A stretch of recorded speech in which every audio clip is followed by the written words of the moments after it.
Economics part 1 में math के subject का बहुत इंपॉर्टेंट टॉपिक है। इससे पहले हमने किया था जब एक ही मार्केट में कमोडिटी हो, क्यू डी की एक इक्वेशन होती थी, क्यू एस की एक इक्वेशन होती थी।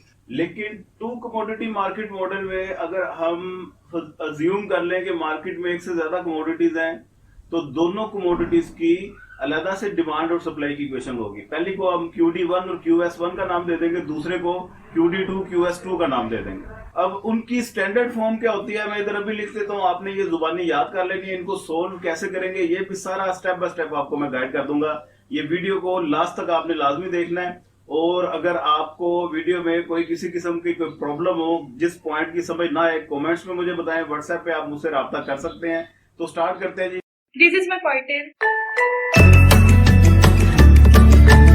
कमोडिटी 1 की डिमांड एंड सप्लाई इक्वेशन वो ये है, इसे इक्वेशन 1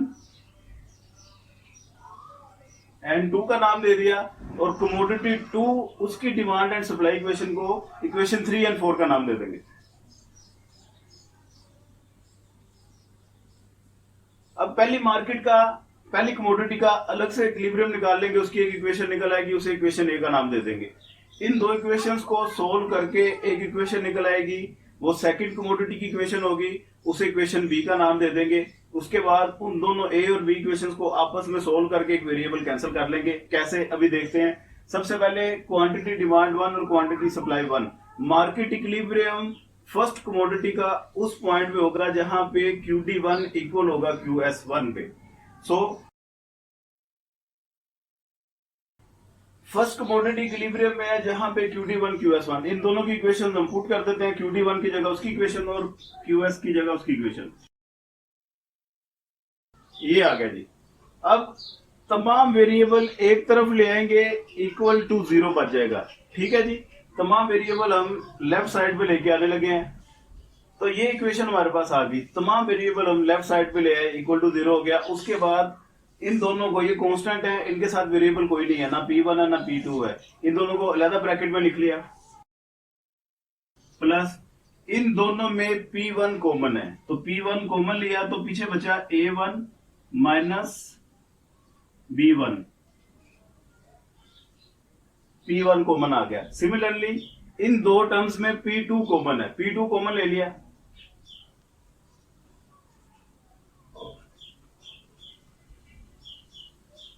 तो ये बच गया हमारे पास A2 माइनस B2। अब जी लेट कर लेंगे इस फंक्शन को, ये जो पहली ब्रैकेट है A0 माइनस B0, इसे लेट करना है आपने C0, इसे लेट आपने करना है C1 और इसे लेट कर लें C2। ठीक है जी। इसे लेट कर लिया C0, इसे C1, इसे C2, इसकी जगह ये C0 आ गया, इसकी जगह C1, इसकी जगह C2 आ गया। ये कांस्टेंट को उठा के दूसरी तरफ ले जाएंगे, तो ये बन गई नई इक्वेशन, इसे इक्वेशन ए का नाम दे दें। इसी तरह ये एक इक्वेशन निकल आई कमोडिटी 1 की। अब कमोडिटी 2 की इक्वेशन निकालनी है, वो इक्वेशन 3 और 4 को सोल्व करेंगे। इक्वेशन 3 और 4 को जब इक्वल इक्वल रखा, QD2 इक्वल QS2, तो यहां से आपके पास एक नई इक्वेशन निकल आएगी। ये इक्वेशन आ गई। अब तमाम वेरिएबल्स उठा के लेफ्ट साइड पे लेके जाएंगे, इक्वल टू 0 बच जाएगा। ये आ गया इक्वल टू 0। अब कांस्टेंट सेपरेट कर दिए और P1 में दो वेरिएबल है, P1 वाले, उनमें P1 कॉमन ले लिया, और जिनमें P2 कॉमन आ रहा है उनमें P2 कॉमन ले लिया। तो हमारे पास रिजल्ट आ गया, ये रिजल्ट आ गया हमारे पास। अब इसी तरह इसे आप गैमा 0 लेट कर लें, इसे आप गैमा 1 लेट कर लें, इसे आप गैमा 2 लेट कर लें, तो ये इक्वेशन ये बन जाएगी गैमा नोट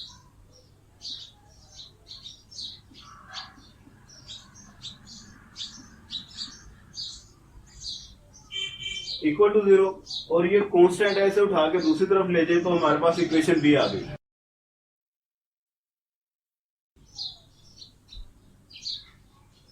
ये जी ये दो इक्वेशन आ गई हमारे पास, equation A and equation B.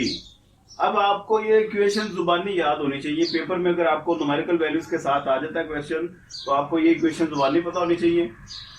अब इन इक्वेशन को आगे साइमल्टेनियसली सोल्व करना है, जूनियर क्लासेस में आप करते आए हैं। अगर आपने P1 को कैंसिल करना है तो P1 के कोफिशिएंट सेम बनाने होंगे, P2 को कैंसिल करना है तो P2 के कोफिशिएंट सेम बनाने होंगे।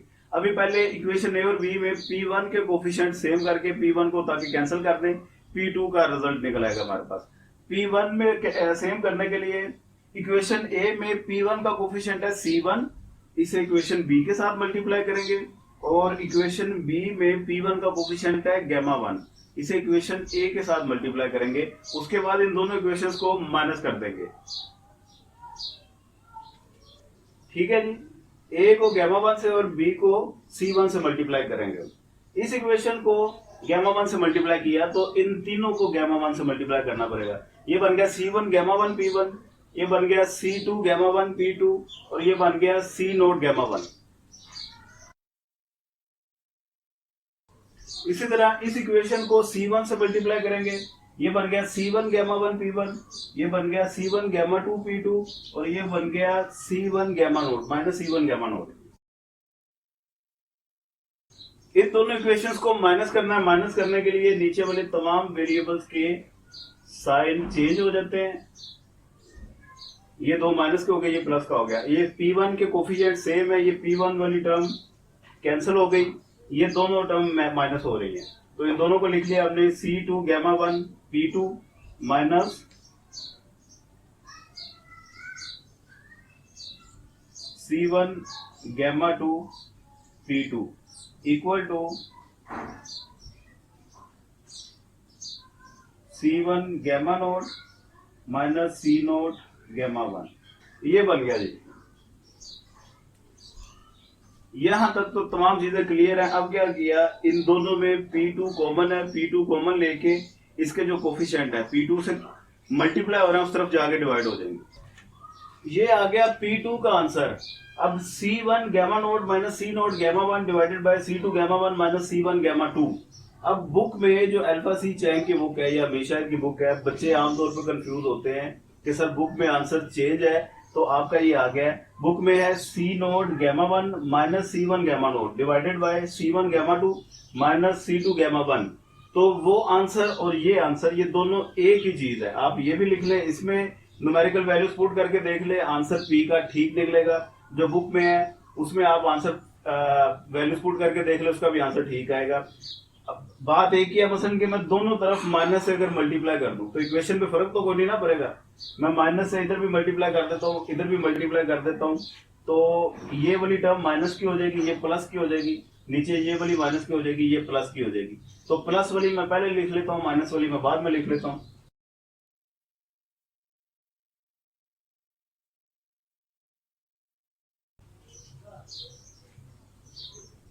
ले जी, अब आपकी सेटिस्फेक्शन के लिए बुक के साथ आंसर मैच करने के लिए ये दोनों तरफ मैंने इसको माइनस से मल्टीप्लाई कर दिया। हालांकि इसका इम्पैक्ट कोई नहीं आना, माइनस माइनस कैंसिल भी हो सकता है, लेकिन माइनस से दोनों मल्टीप्लाई कर दे तो उसका रिजल्ट ये निकलेगा कि बुक वाला आंसर आपका बन गया है। ये वाली टर्म प्लस की होगी, ये माइनस की हो गई, और नीचे ये वाली टर्म प्लस की होगी, ये माइनस की होगी। तो ये आपका आंसर P2 का आंसर है। सिमिलरली सेम इसी पैटर्न पे आपने इक्वेशन ए और बी को दोबारा साइमल्टेनियसली सोल्व करना है। वो मैं इधर कर नहीं रहा, आपको समझा रहा हूँ, आपने खुद से प्रैक्टिस करके जहां से ना समझ लगे मुझसे पूछें। उसके बाद न्यूमेरिकल एग्जांपल के साथ मैं इधर ही आपको इसी वीडियो में मैं गाइड भी कर दूंगा इसको कैसे सोल्व करना है। आपने इक्वेशन ए और बी के इस दफा P1 के कोफिशिएंट सेम नहीं करने, P2 के कोफिशिएंट सेम कर लेने हैं। वो कैसे सेम होंगे, P2 का कोफिशिएंट यहाँ पे C2 है, इक्वेशन B2 को C2 से मल्टीप्लाई, इक्वेशन B को C2 से मल्टीप्लाई कर दे, और इक्वेशन A को गामा 2 से मल्टीप्लाई कर दे, तो P2 के कोफिशिएंट सेम हो जाएंगे। उसके बाद आप P2 को कैंसिल करें, P1 का आंसर निकल आएगा, और P1 का आंसर क्या होगा वो मैं इधर लिख देता हूँ। ले जी, इसी तरह आप इक्वेशन ए और बी को अगेन सोल्व करेंगे। P2 के कोफिशिएंट सेम बनाने के बाद उनको जब कैंसिल करेंगे तो P1 का आंसर ये निकल आएगा, C2 gamma naught minus C naught gamma 2 divided by C1 gamma 2 minus C2 gamma 1। इन दोनों में आप ये नोट करें कि डिनोमिनेटर दोनों के सेम है, ये सेम ही होने चाहिए P1 P2। ये P1 P2 का फार्मूला आपको अगर जुबानी याद है तो आपको न्यूमेरिकल क्वेश्चन कोई भी आ जाए, P1 के फार्मूले में वैल्यूज पुट करें, C1 गामा 1 C2 गामा 2, ये आपको बनानी आनी चाहिए चीजें।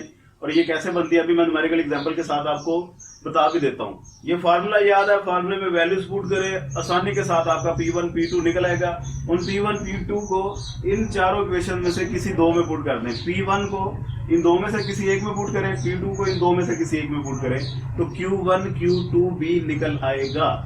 तो अब इसका देख लेते हैं न्यूमेरिकल। ये एक न्यूमेरिकल एग्जांपल है, अल्फा सी चैन की बुक में से मैंने लिखी है। ये चैप्टर नंबर 3 में ये सारी वर्किंग है। QD1 QS1 ये कमोडिटी 1, इसकी दो इक्वेशन है, इसे इक्वेशन 1 एंड 2 का नाम दे दें। और QD2 QS2 ये कमोडिटी 2 की दो इक्वेशन है, इसे 3 और 4 का नाम दे दें। ठीक है जी। QD1 QS1 को स्टेप बाय स्टेप सोल्व करके आप P1 निकाल सकते हैं। फिर इसी तरह QD2 QS2 को direct step by step solve करके P2 भी आप निकाल सकते हैं। वो थोड़ा सा लेंथी हो जाएगा काम। अभी पीछे जो हमने वर्किंग की है, P1 P2 के फार्मूले हमने निकाले हैं, उन फार्मूलों में डायरेक्ट हम वैल्यूज अगर पुट कर दें तो ये इसका आंसर निकल सकता है। वो फार्मूले मैं इधर दोबारा लिख रहा हूँ, P1 था जी, ये P1 और ये P2 के फार्मूले मैं फिर रिपीट कर रहा हूँ, ये जुबानी याद होनी चाहिए। अब इनमें C2 और गैमा, ये C और गैमा वाली टर्म्स चाहिए आपको, तो C और गैमा वाली टर्म जो हमने लेट की थी वो आप इधर लिख लें कि C नोड, इसे लेट किया था A node minus B node के। C1 था A1 माइनस B1, C2 था A2 माइनस B2। अब A नोड QD1 में A नोड ये 10 है, ठीक है जी। तो B नोड QS1 में B नोड माइनस 2 है, तो 10 माइनस इंटू माइनस 2 तो वो 12 आ गया। इसी तरह A1 माइनस B1, ये A1 है, ये B1 है, तो माइनस 2 इंटू माइनस 3 माइनस 5 आ गया।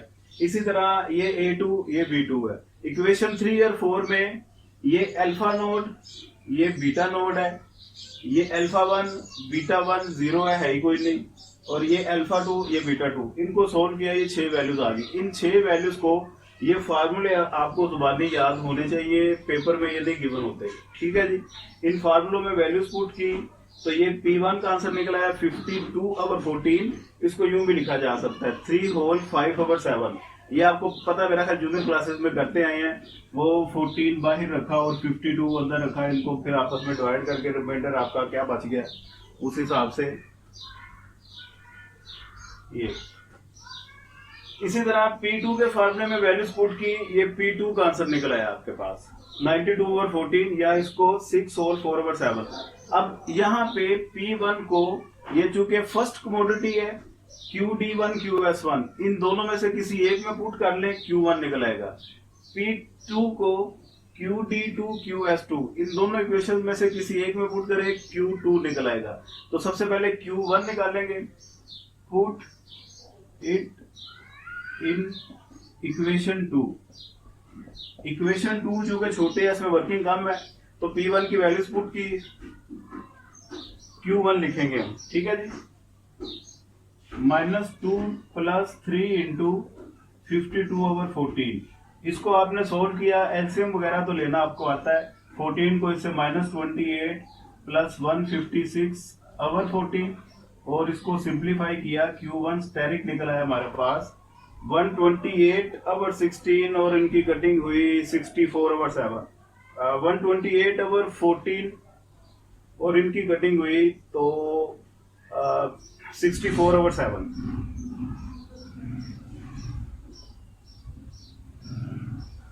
ये निकला है, ये Q1 निकला है। अब इसी तरह P2 को QD2 QS2 इन दोनों में से किसी एक में पुट करें, तो मैं इसको QS2 में पुट कर देता हूं। पुट इन इक्वेशन 4, ये जी इक्वेशन 4 में पुट किया Q2 को, इसका आगे एलसीएम लिया, एलसीएम लेने के बाद सिंप्लीफाई किया, कटिंग की दोनों की, 85/7 ये फाइनल आंसर आ गया। Q1 Q2 P1 P2 ये चार ही आंसर आपने निकालने हैं। पेपर पॉइंट ऑफ व्यू से बहुत इंपॉर्टेंट है। एक क्वेश्चन इस चैप्टर में से मार्केट इक्विलिब्रियम और पार्शियल इक्विलिब्रियम में से मस्ट आ जाता होता है, और वो एक क्वेश्चन जो है वो आमतौर पे ये होता है, ये जो आज वर्किंग मैंने करवा दी है। इसके अलावा वो QD QS वाली क्वेश्चन में price effect, subsidy effect, percentage effect जब कंज्यूमर पे लगे, प्रोड्यूसर पे लगे, उसका क्या इफेक्ट आएगा, इंशाल्लाह अगली वीडियो में वो लगा रहा हूँ। तो चैनल के साथ आप इसको वो करके रखें, क्या कहते हैं उसे, सब्सक्राइब करके रखें, ताकि अगली वीडियो आपको आसानी से मिल जाए। और अगर वीडियो पसंद आई हो तो दोस्तों के साथ शेयर लाजमी कीजिए। दुआ में याद रखिएगा, अपना ढेर सारा ख्याल रखें। पाकिस्तान जिंदाबाद।